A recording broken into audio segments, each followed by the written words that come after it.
Hello friends, मैं हूं सतीश कुमार और आप देख रहे हैं सतीश एजुकेशन सेंटर। तो आइए आज हम शुरू करते हैं ज्योग्राफी ज्योग्राफी क्लास 6। ठीक है, क्लास 6 का फर्स्ट चैप्टर। तो क्या है फर्स्ट चैप्टर? सौरमंडल में पृथ्वी।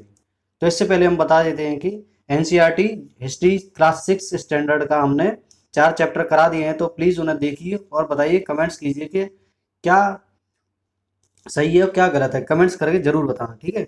अगर वीडियो आपको पसंद आए तो लाइक करना, शेयर करना, सब्सक्राइब जरूर करना। तो आज से हम स्टार्ट करा रहे हैं ज्योग्राफी का चैप्टर, फर्स्ट चैप्टर, ठीक है, क्लास 6 का, सौरमंडल में पृथ्वी। तो आइए इसके बारे में हम देखते हैं। चैप्टर लंबा होगा तो हम उसको 2 भागों में डिवाइड करेंगे अगर हो सके तो, ठीक है, वरना एक ही एक ही चैप्टर में हम क्लियर कर देंगे, ठीक है। तो अच्छे तरीके से, जिससे कि आपको अच्छे तरीके से समझ में आए, तो हम चैप्टर को 2 भागों में डिवाइड करेंगे, ठीक है। तो हम इसके खास खास बिंदुओं को ही पढ़ेंगे, इंपॉर्टेंट चीज को। तो देखते हैं, आइए शुरू करते हैं, ठीक है।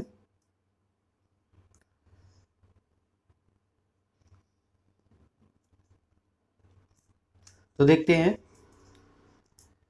सूर्यास्त के बाद यानी सूर्य अस्त होने के बाद, सूर्य छुपने के बाद, तो आकाश को देखना कितना अच्छा लगता है। सही है, आसमान में पहले एक या दो तारे, दो चमकते, एक या दो चमकते बिंदु ही दिखते हैं। मतलब आसमान में दो, एक या दो बिंदु दिखते हैं स्टार्टिंग से, ठीक है।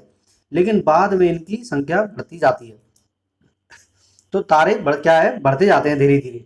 आप उनकी गणना नहीं कर सकते, फिर इतने बढ़ जाते हैं कि हम उनको गिन नहीं सकते। संपूर्ण आकाश यानी पूरा आकाश में छोटी छोटी चमकदार वस्तुओं से भर जाता है। बिंदी बिंदी सी चमक चमक के चमक जाती हैं जो तारे, उनको, ठीक है, चमकते हुए दिखाई देते हैं उसमें बिंदियां, जिनमें से कुछ चमकीले होते हैं, कुछ हम देखते हैं कुछ ज्यादा चमकीले होते हैं, कुछ धुंधले से होते हैं, ठीक है। ऐसा मालूम पड़ता है मानो आकाश में हीरे जड़े हों। तो जैसे एक प्लेट में हीरे रख देते हैं, तो इसी तरीके से आकाश में हीरे रखे हों, इस तरीके से मालूम पड़ता है, ठीक है। इनमें से कुछ टिमटिमाते प्रतीत होते हैं, कुछ तो टिमटिमाते हैं, लेकिन अगर आप उनको ध्यान से देखेंगे तो आप पाएंगे कि उनमें से कुछ ही टिमटिमाए हैं, ठीक है। ये बिना किसी टिमटिमाहट के चंद्रमा के समान चमकते हैं। तो आगे बढ़ते हैं। अब क्या है, इन चमकीली वस्तुओं के साथ आप लगभग प्रतिदिन चंद्रमा को भी देखते हैं। हम इन सबके साथ एक चंद्रमा है उसको भी हम देखते हैं, ठीक है, जो रात के समय चमकता है। रात में सूरज नहीं चमकता है लेकिन चंद्रमा चमकता है, ठीक है। दिन में सूर्य को हम चमकते हुआ दिखाई देते हैं, ठीक है। ये अलग अलग समय पर यानी अलग अलग टाइम पर अलग अलग आकार तथा अलग अलग स्थितियों में दिखाई पड़ता है। अलग अलग आकार होता है क्योंकि चंद्रमा कभी पूरी रोशनी देता है, कभी आधी रोशनी देता है, तो धीरे धीरे वो निकलता है, ठीक है। अब देखते हैं, आप पूर्ण चंद्र को लगभग 1 महीने में एक बार देख सकते हैं। यानी जो पूरा चंद्रमा रात के समय में दिखाई देते हैं, तो 1 महीने में 30 दिन में एक ही बार पूरा दिखाई देता है, ठीक है। तो ये पूरा जब चंद्रमा पूरा दिखाई देता है, उस रात को हम क्या कहते हैं, पूर्णिमा, ठीक है। तो ये इंपॉर्टेंट चीज है। पूर्णिमा किसे कहते हैं? जब चंद्र 1 महीने एक बार दिखाई देता है, अगर पूरा दिखाई देता है तो उसे पूर्णिमा कहते हैं। 15 दिन के बाद आप इसे नहीं देख सकते हैं। ये नए चंद्रमा की रात्रि या अमावस्या होती है। यानी 15 दिन के बाद क्या होता है, धीरे धीरे चंद्रमा कम होता जाता है, ठीक है। तो उसमें अंधेरा आ जाता है, यानी चंद्रमा कुछ दिखाई नहीं देता, चंद्रमा दिखाई नहीं देता, तो उधर अंधेरा होता है। तो उसे अमावस्या की रात कहते हैं, अमावस्या, ठीक है। तो सीधी सी बात है, जब पूरा चंद्रमा दिखाई देता है तो पूर्णिमा होता है, और चंद्रमा दिखाई नहीं देता है, उस समय आकाश अगर साफ दिखाई दे रहा है तो अच्छे तरीके से हमें सब कुछ दिखाई देता है, ठीक है। लेकिन चंद्रमा दिखाई नहीं देता तो उसे अमावस्या बोला जाता है, ठीक है। आगे बढ़ते हैं।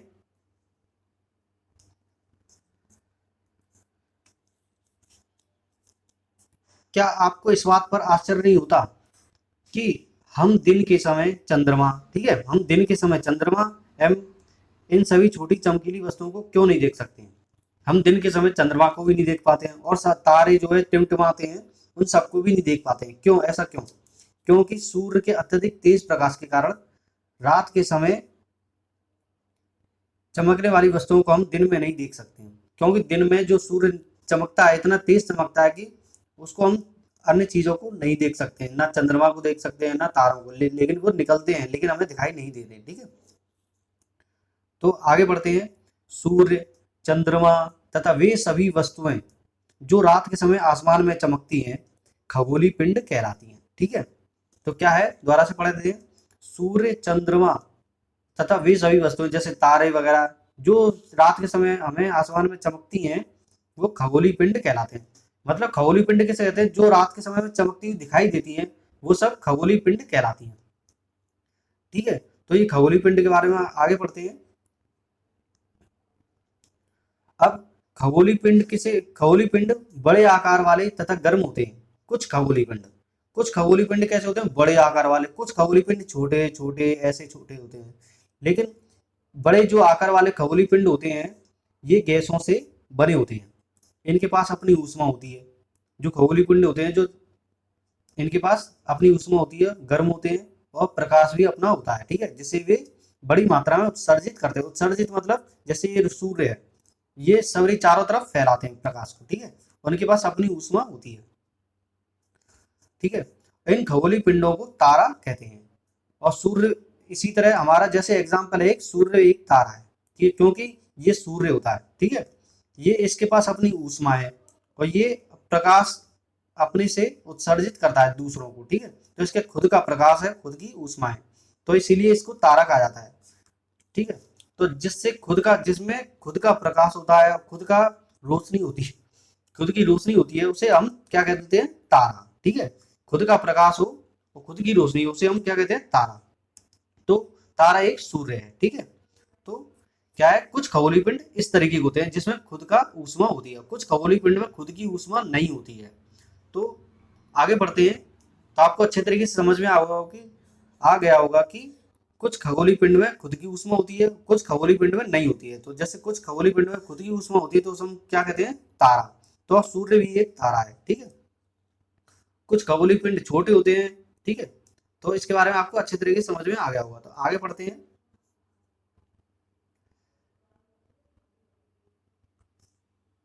आगे क्या है?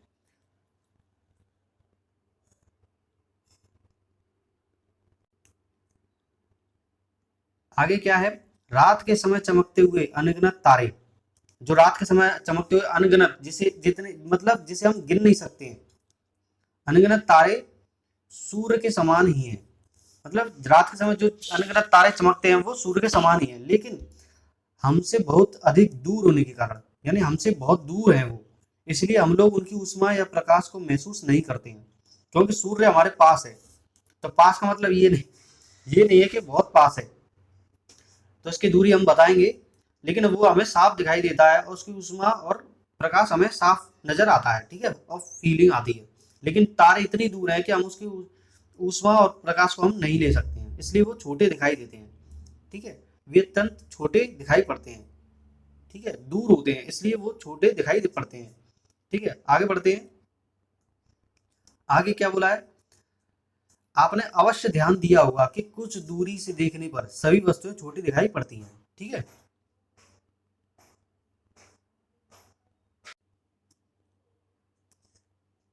आगे देखते हैं। रात में आसमान की ओर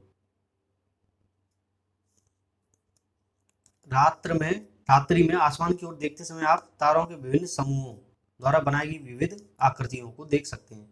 यानी आगे बढ़ते हैं, कैसे एक बार और समझाते हैं ढंग से कि रात्रि में आसमान की ओर देखते समय, यानी हम जब रात में आसमान की ओर देखते हैं, तो तारा के विभिन्न समूह हमें नजर आते हैं।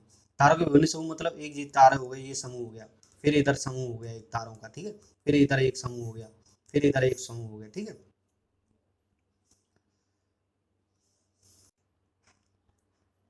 तो इस तरीके से हम समूह देख सकते हैं। तो ये जो विभिन्न समूहों द्वारा बनाई गई विविध आकृतियों को देख सकते हैं। तो ये जो डिजाइन बनती है, जैसे ये तारों का समूह हो गया, इस तरीके से। ठीक है, ये समूह है, एक तारों का एक समूह होता है। ये क्या बोलाता है? ये समूह को हम क्या बोलते हैं? ये नक्षत्र मंडल कहलाते हैं। ठीक है, तो इन समूहों को हम क्या बोलते हैं? ये समूह नक्षत्र मंडल कहलाते हैं। ठीक है, तो अर्सा मेजर या बिग बियर इसी प्रकार का एक नक्षत्र मंडल है। ठीक है, तो अर्सा मेजर भी एक इसी प्रकार का एक नक्षत्र मंडल है, अर्सा मेजर या बिग बियर। ठीक है, याद करने वाली चीज है, ये देख लेना। ठीक है, अर्सा मेजर या बिग बियर इसी प्रकार का एक नक्षत्र मंडल है। बहुत आसानी से पहचान में आने वाला नक्षत्र मंडल कौन सा है? सप्तऋषि। इसको आसानी से पहचाना जा सकता है। तो कैसे पहचाना जा सकता है? पहले सप्तऋषि को बताऊं। सप्त मतलब सात, ठीक है, ऋषि मतलब संत, तो सात संत यानी सात तारों का समूह, यानी सात संतों का समूह जो कि नक्षत्र मंडल अर्सा मेजर का भाग है। तो अर्सा मेजर एक, जैसे अर्सा मेजर ये है, इसमें तारों का एक समूह है, इसमें एक तारों का समूह है, इसमें एक तारों का समूह है, तो एक समूह अर्सा मेजर का है, ठीक है। तो नक्षत्र मंडल है जो अर्सा मेजर का, ठीक है। तो ये अर्सा मेजर है, इसका एक भाग है नक्षत्र वो, ठीक है। ये कौन सा, सप्तऋषि, इसका एक भाग है ये सप्तऋषि, ठीक है। आपको समझ में आ गया होगा। तो आगे बढ़ते हैं। तो एक अर्सा मेजर का भाग है, क्या है ये, सप्तऋषि जो है नक्षत्र मंडल, ये सप्तऋषि नक्षत्र मंडल है, ये अर्सा मेजर का भाग है, ठीक है। तो आगे बढ़ते हैं, ये नहीं पढ़ेंगे। अब क्या है आगे, प्राचीन समय में लोग रात में दिशा का निर्धारण तारों की सहायता से करते थे। यानी जो पुराने टाइम में, प्राचीन काल में लोग रात में दिशा का निर्धारण कैसे करते थे, तारों की सहायता से, यानी दिशा का निर्धारण तारों की सहायता से करते थे। उत्तरी तारा उत्तर दिशा को बताता है, ठीक है। उत्तरी तारा जो है, जैसे ये उत्तर, दक्षिण, ये पूर्व, ये पश्चिम, तो ये इधर जो तारा होता है उत्तरी तारा उत्तर दिशा को बताएगा, दक्षिणी तारा, यहाँ पे एक तारा है तो दक्षिणी दिशा को बताएगा, पूर्वी तारा पूर्वी दिशा को बताएगा। इसी तरीके से ये तारे दिशा को बताते हैं, ठीक है। अब आगे क्या है, इसे ध्रुव तारा भी कहते हैं। तो दक्षिणी तारे को ध्रुव तारा भी कहते हैं, यह आसमान में हमेशा एक ही स्थान पर रहता है। तो ध्रुव तारे के बारे में हम पढ़ेंगे कि ध्रुव तारा उत्तरी दिशा में होता है, उत्तरी तारा उत्तरी दिशा को बताता है, इसे ध्रुव तारा, यहाँ से याद कर लेना, ठीक है, समझ लेना अच्छे तरीके से। यह आसमान में हमेशा एक ही स्थान पर होता है, ध्रुव तारा क्या है, आसमान में हमेशा एक ही स्थान पर होता है। हम सप्तऋषि की सहायता से ध्रुव तारे की स्थिति को जान सकते हैं। तो सप्तऋषि की सहायता से ध्रुव तारे की स्थिति को पहचान सकते हैं, ठीक है। चित्र 1.1 में आप देखेंगे, यदि सप्तऋषि मंडल के सांकेतक तारों को आपस में मिलाते हुए एक काल्पनिक रेखा खींची जाए तो उसे आगे की ओर बढ़ाया जाए तो यह ध्रुव तारे की ओर इंगित करता है। तो एक मैप दिखा दूं मैं आपको, ये मैप है, ठीक है। तो इसमें क्या है, ये ध्रुव तारा है, यहाँ पे लिखा हुआ है ध्रुव तारा है, ठीक है। और ये सप्तऋषि है, ये जो दिखाई दे रहा है हमें, ये सप्तऋषि है, ठीक है। तो मतलब सात संतों का समूह, 1 2 3 4, 1 2 3 4 5 6 7। तो ये सप्तऋषि एक नक्षत्र मंडल है अर्सा मेजर का, ये पूरा अर्सा मेजर का एक भाग है। तो यहाँ हमने पढ़ा दिया था कि अर्सा मेजर है या बिग बियर, ठीक है, एक नक्षत्र मंडल है। तो ये सप्तऋषि का एक समूह है, ठीक है, नक्षत्र मंडल। तो ये सप्तऋषि का एक समूह है, ठीक है। जब ये उत्तर की दिशा में है, क्योंकि ये पश्चिम हो गया यहाँ पर, ये पूर्व हो गया, ये उत्तर दिशा में है, तो ध्रुव तारा क्या है, उत्तर दिशा में है। और यहाँ से ये लड़की देख रही है, तो ये क्या है, सप्तऋषि दो तारों से पूरा मिलता जा रहा है, उत्तर दिशा की ओर, सीधे उत्तर दिशा की ओर देख रही है। तो ध्रुव तारा कहाँ पर है, ये रहा, जो ये सबसे ज्यादा चमकता है, ठीक है। तो आगे देखते हैं, आपको अच्छे तरीके से समझ में आ गया होगा। अब आगे बढ़ते हैं, तो इसके बारे में थोड़ा और पढ़ते थे। इसे ध्रुव तारा भी कहते हैं, उत्तरी तारा, ठीक है। आसमान में हमेशा एक स्थान पर रहता है ध्रुव तारा, ठीक है। अब आगे बढ़ते हैं, यहां तक समझ में आ गया होगा।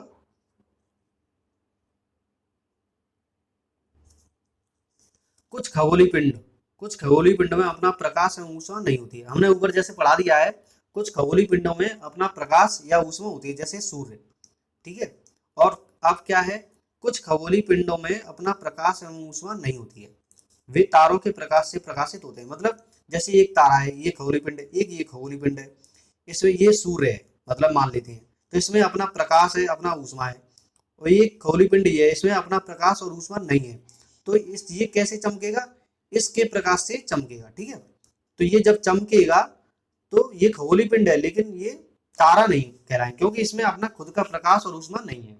तो जब इसमें ऊष्मा किससे चमकेगा, ये फिर सूर्य से चमकेगा, ठीक है। तो तारा उसे बोलते हैं जिसमें खुद का प्रकाश और ऊष्मा होता है।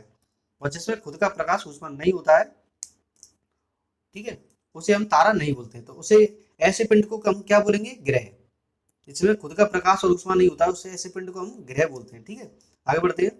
कुछ खगोलीय पिंडों में अपना प्रकाश एवं ऊष्मा नहीं होती है, वे तारों के प्रकाश से प्रकाशित होते हैं। मतलब सूर्य के प्रकाश से जो भी पिंड चमकेगा उसे ऐसे पिंड को हम ग्रह कहेंगे। ठीक है, तो तारे और ग्रह में अंतर क्या है? तारे और ग्रह, तारों में क्या होता है कि खुद का प्रकाश और खुद का ऊष्मा होती है, और ग्रह में खुद का प्रकाश और ऊष्मा नहीं होती है। ये ऊष्मा कहाँ से करते हैं? तारों से अपना ऊष्मा लेते हैं, ठीक है, और प्रकाश लेते हैं। ठीक है, इनसे ये चमकते हैं। ग्रह क्या है? तारों से चमकते हैं। ठीक है, तो ग्रह आपको समझ में आ गया होगा कि ग्रह किसे कहते हैं? जिसमें खुद का प्रकाश और ऊष्मा नहीं होता है। तारे किसे कहते हैं? जिसमें खुद का प्रकाश और ऊष्मा होता है। ठीक है, तो ये दोनों मिलके खगोलीय पिंड कहलाते हैं। ठीक है, ग्रह, ग्रह के बारे में पढ़ेंगे। ग्रह जिसे अंग्रेजी में प्लेनेट, ग्रह को अंग्रेजी में बोलते हैं प्लेनेट। ठीक है, ग्रह को अंग्रेजी में प्लेनेट बोलते हैं। ठीक है, और ग्रीक भाषा के प्लेनेटाई, ग्रीक भाषा के प्लेनेटाई शब्द से बना है।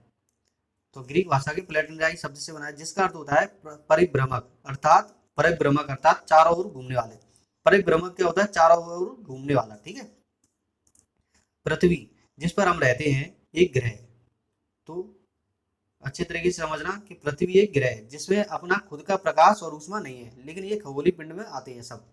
तो खगोलीय पिंड तो वो है जिसमें रात में सब दिखाई देता है। ठीक है, जिस पर इसका खुद का ऊष्मा और प्रकाश नहीं है। ये किससे चमकता है? सूर्य के प्रकाश से चमकता है। ठीक है, और चमक हमें नहीं दिखाई देता है, लेकिन हम किसी अन्य ग्रह पर जाएंगे तो ये चमका हुआ मिलेगा, क्योंकि सूर्य के प्रकाश से चमक रहा है। ठीक है, और यह अपना संपूर्ण प्रकाश, यह अपना संपूर्ण प्रकाश और ऊष्मा सूर्य से प्राप्त करती है। ठीक है, अभी मैंने जो बताया था, यह जो ग्रह है हमारे पृथ्वी, सवरा अपना संपूर्ण प्रकाश किससे? सूर्य से प्राप्त करता है। ठीक है, जो पृथ्वी के सबसे नजदीक का तारा है। ठीक है, पृथ्वी के सबसे नजदीक का तारा है। पृथ्वी को बहुत अधिक दूरी से, जैसे चंद्रमा से देखने पर, पृथ्वी को हम चंद्रमा से देखेंगे तो ये चंद्रमा की तरह चमकती हुई प्रतीत होगी। तो आपको अच्छे तरीके से समझ में आ गया होगा ये क्या है। ठीक है, पृथ्वी हमारा एक ग्रह है जिसका खुद का ऊष्मा और प्रकाश नहीं है, और ये किससे चमकता है? सूर्य के प्रकाश से पृथ्वी चमकती है। लेकिन ऐसे हमें दिखाई नहीं देगी। जब हम चंद्रमा पर जाएंगे या किसी अन्य ग्रह पर जाएंगे तो हम जब पृथ्वी को देखेंगे तो ये चमकती हुई प्रतीत होगी। क्यों? क्योंकि सूर्य के प्रकाश से ये चमकता है। ठीक है, तो सूर्य क्या है? एक तारा है, और पृथ्वी क्या है? अपना ग्रह है। ठीक है, तो आपको अच्छे तरीके से समझ में आ गया होगा। तो आगे देखते हैं, आगे पढ़ते हैं। ये पढ़ते हैं, कुछ पॉइंट्स हैं हम रोचक पॉइंट, तो इसको हम साथ के साथ पढ़ाते चलेंगे। बृहस्पति, शनि, यूरेनस, ये सब ग्रह हैं क्योंकि इनमें अपना प्रकाश नहीं है। ठीक है, बृहस्पति, शनि, यूरेनस के चारों ओर छल्ले हैं। ये छल्ले कैसे? मतलब ये बृहस्पति, शनि, यूरेनस चारों ओर छल्ले हैं। कैसे छल्ले? रिंग टाइप में, यूं। ठीक है, इसके भी चारों तरफ छल्ले हैं, यूं इस तरीके से, यूं करके। ठीक है, तो हमने देखा है, अभी हम दिखाएंगे। ठीक है, तो चारों ओर छल्ले हैं। किसके किसके? बृहस्पति, शनि, यूरेनस, इसके चारों ओर छल्ले हैं। ये छल्ले विभिन्न पदार्थों के असंख्य यानी अनगिनत छोटे छोटे पिंडों से बनी पट्टियां हैं। ठीक है, पृथ्वी से इन छल्लों को शक्तिशाली दूरबीन की सहायता से देखा जा सकता है। यानी इन छल्लों को कैसे देखा जा सकता है? पृथ्वी से देख सकते हैं और दूरबीन लगा के देख सकते हैं। तो कैसे हैं? जैसे ये बृहस्पति है, इसके चारों तरफ ये घूम रहा है पट्टियां, ये क्या है? पिंड है। तो ये पिंडों का एक समूह है इस तरीके से। ठीक है, ये असंख्य पिंड हैं जो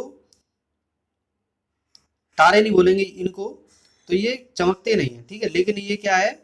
चारों तरफ छल्ले नुमा दिखाई देते हैं बृहस्पति के। ठीक है, तो इसके बारे में और गहराई से पढ़ेंगे, आगे देखते हैं। अब इसके बारे में हम समझाते हैं कि ये चित्र है, तो इसको हम अच्छे तरीके से आपको समझाएंगे।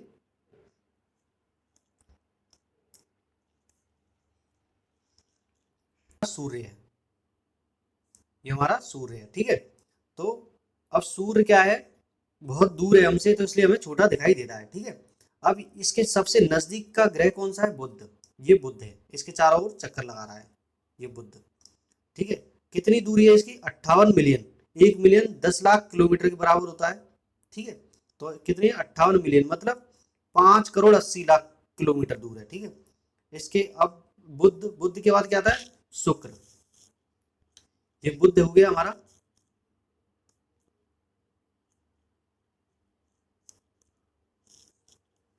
ये बुध है। इसके बाद शुक्र, ये शुक्र है। इसके बाद पृथ्वी, बुध शुक्र पृथ्वी, इसके बाद मंगल, फिर इसके बाद बृहस्पति, शनि, अरुण यानी यूरेनस, और ये वरुण यानी नेपच्यून। तब इसको अच्छे तरीके से कितने गिरे हुए 4 और 4 8। ठीक है, अब क्या है इसका ग्रह कौन सा है बुध शुक्र। इसके बाद शुक्र दूरी के अनुसार पहले बुध आएगा, फिर बुध शुक्र पृथ्वी मंगल बृहस्पति शनि, बृहस्पति शनि अरुण वरुण, ये 8 ग्रह हैं। ठीक है, तो इसकी दूरी भी बहुत दूर दूर है, ये 58 मिलियन, ये है हमारा 58 मिलियन क्योंकि ये पास में है। इसके बाद है 108 मिलियन शुक्र, पृथ्वी है 150 मिलियन मतलब 15 करोड़ किलोमीटर। 15 करोड़ किलोमीटर हमारी पृथ्वी सूर्य से कितनी दूर है 15 करोड़ किलोमीटर। फिर इसके बाद मंगल, फिर इसके बाद मंगल कितनी दूर है 228 मिलियन, बृहस्पति कितने 778 मिलियन। ठीक है, 778 मतलब 77 करोड़ 80 लाख किलोमीटर बृहस्पति, फिर यूरेनस, फिर शनि। तो इसके बारे में ये लाइन से है, तो इसको याद करने की ट्रिक क्या है मैं बता दूं इसको। सबसे पहले सूर्य हमें दिखाई देता है, तो यहाँ से पहले क्या है सूर्य, तो इसको याद करने की ट्रिक क्या है, पहले आता है बुध।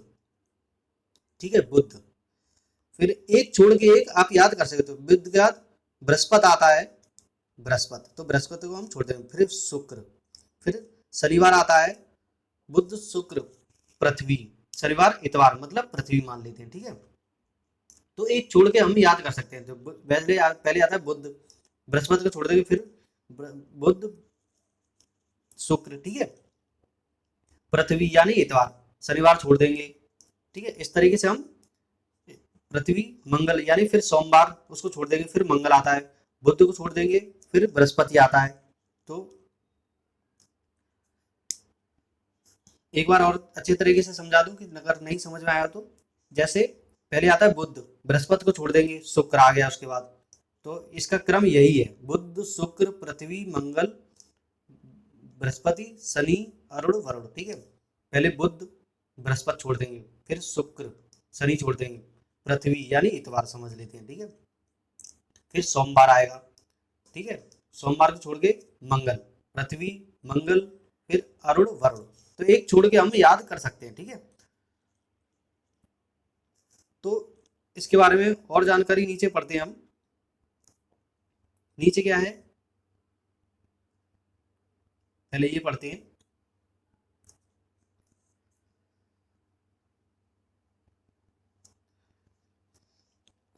एक मिलियन का मतलब 10 लाख किलोमीटर। तो बुध के बारे में पढ़ते हैं, बुध के बारे में पढ़ते हैं। सूर्य के चारों ओर एक परिक्रमण 88 दिन में करता है बुध, यानी जैसे ये सूर्य है, तो इसके सबसे नजदीक का तारा कौन सा है, नजदीक ग्रह कौन सा है, ये बुध। तो इसके बुध के चारों ओर ये घूमता है 88 दिन में, मतलब हमारा 365 दिन का एक साल होता है, इसका 88 दिन का एक साल होता है बुध का। अपने अक्ष पर घूर्णन 59 दिनों पर करता है, यानी ये जो घूमता है ये कितने दिन में 88 दिन में यूं घूमता है, लेकिन ये अपने अक्ष पर यूं घूमता है धीरे धीरे, तो ये 59 दिन में घूमता है अपने अक्ष पर। ठीक है, यही यूं घूमता है। ठीक है, और यूं घूमते ही यूं घूमता है, तो वो कितने दिन में 88 दिन में, लेकिन अपने अक्ष पर कितना है 59 दिन में घूमता है। इसी तरीके से शुक्र है, सूर्य के चारों ओर एक दिन एक परिक्रमण 255 दिन में करता है।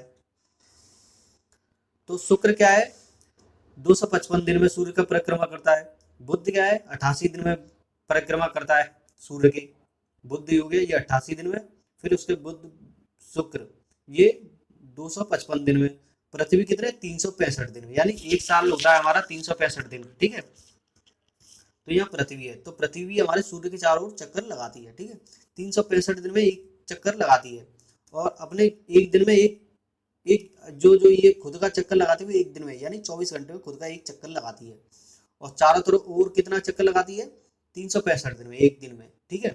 365 दिन में चारों ओर चक्कर लगाते हैं सूर्य के चारों ओर, जिसे परिक्रमण बोलते हैं। और परिभ्रमण किसे बोलते हैं? खुद की ओर चारों ओर चक्कर लगाना। तो खुद के चारों ओर चक्कर लगाते हुए एक दिन में यानी 24 घंटे में लगाती है पृथ्वी हमारी। और सूर्य के चारों ओर कितने दिन में चक्कर लगाती है?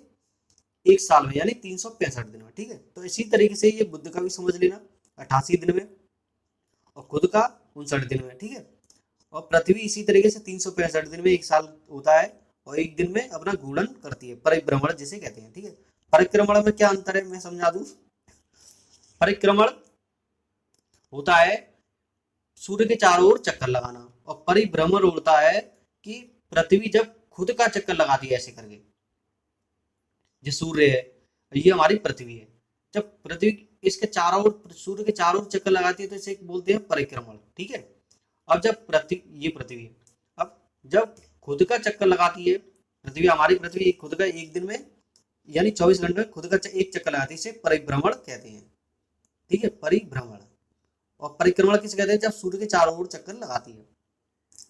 तो इसी तरह अन्य ग्रह हैं। तो मंगल क्या है? 687 दिन में सूर्य के चारों ओर चक्कर लगाता है। पृथ्वी 365 दिन में सूर्य के चारों ओर। शुक्र क्या है? 255 दिन में सूर्य के चारों ओर चक्कर लगाती है। बुध क्या है? 88 दिन में। अब जैसे पृथ्वी एक दिन में हमारा एक दिन में 24 घंटे में खुद का चक्कर लगाती है पृथ्वी, तो ऐसे ही शुक्र 243 दिन में खुद का चक्कर लगाता है। ठीक है, और बुध भी 59 दिन में खुद का चक्कर लगाता है। तो मंगल का क्या है? एक दिन में खुद का चक्कर लगाता है। ठीक है, और चंद्रमा की संख्या कितनी है? यहाँ पर मंगल पर चंद्रमा की संख्या 2 है। मंगल पर चंद्रमा की संख्या कितनी? जैसे हमारे पृथ्वी पर चंद्रमा है, जिसे चंद्रमा बोलते हैं, वो हमारी पृथ्वी का चक्कर लगा, जैसे हमारे ये पृथ्वी है, पृथ्वी का भी चक्कर हमारी चंद्रमा लगाती है। ठीक है, चंद्रमा पृथ्वी का एक चक्कर लगाता है, जिसे उपग्रह बोलते हैं, जिसे उपग्रह बोलते हैं। ठीक है, जैसे ये हमारी पृथ्वी है, यहाँ चंद्रमा है, तो ये चंद्रमा क्या है? चारों ओर चक्कर लगाएगा, तो ये उपग्रह, चंद्रमा को हम उपग्रह बोलते हैं। ठीक है, तो इसी तरीके से मंगल पर 2 उपग्रह हैं यानी 2 चंद्रमा हैं।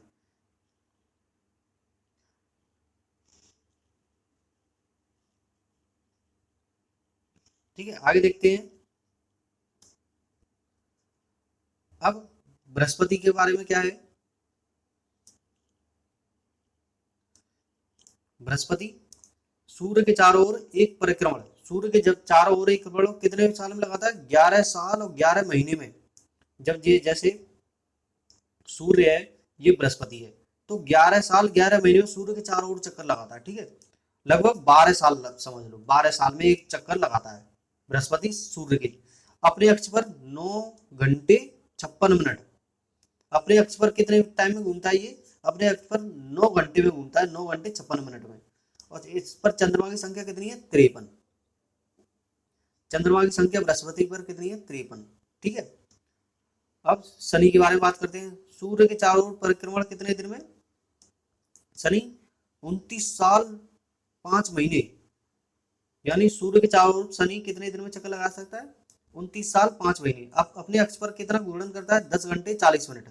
चंद्रमा की संख्या कितनी है? इस पर भी 53 है। बृहस्पति और शनि पर 53 यानी इस पर चंद्रमा की संख्या बहुत ज्यादा है। आगे देखते हैं यूरेनस और नेपच्यून। यूरेनस और नेपच्यून। यूरेनस क्या है? सूर्य के चारों ओर परिक्रमण 84 साल। इसका क्रम बढ़ता है क्योंकि ये दूरी के अनुसार यहाँ नेपच्यून है, तो सूर्य से बहुत दूरी पर है, इसलिए इनकी संख्या बढ़ती जाती है। इसका चक्र जो क्या है, परिक्रमण बढ़ता जाता है। ठीक है, तो 84 साल यूरेनस सूर्य के चारों ओर 84 साल में परिक्रमण करता है, और अपने अक्ष पर 17 घंटे 14 मिनट। चंद्रमा की संख्या कितनी? 27। ठीक है, अब नेपच्यून में क्या है? सूर्य के चारों ओर कितना? 164 साल में। नेपच्यून 164 साल में सूर्य के चारों ओर चक्कर लगाता है। अपने अक्ष पर कितने घूमता है? 16 घंटे 7 मिनट में। ठीक है, चंद्रमा की संख्या कितनी है? इधर 13। ठीक है, तो आपको अच्छे तरीके से समझ में आ गया होगा। ठीक है, अगर आपको समझ में नहीं आया हो तो प्लीज वीडियो को दोबारा देखो, जिससे कि अच्छे तरीके से समझो। ठीक है, ये कैप्चर करने के लिए मैं आपको दे देता हूँ, ये कैप्चर कर लेना है इसे अच्छे तरीके से। ठीक है। यहीं पे खत्म करते हैं चैप्टर यहाँ पर, ठीक है। तो अगला चैप्टर हम शुरू करेंगे आगे से, ठीक है, यहाँ से अगला चैप्टर हम यहाँ से शुरू करेंगे। तो आज के लिए हम चैप्टर यहीं पे, क्योंकि वीडियो लंबा हो जाएगा तो आपको समझ में नहीं आएगा। अगर यहाँ तक आपको समझ में आ गया हो तो प्लीज़ कमेंट्स कीजिए, वीडियो को लाइक करना, शेयर करना, सब्सक्राइब जरूर करना। तो जय हिंद।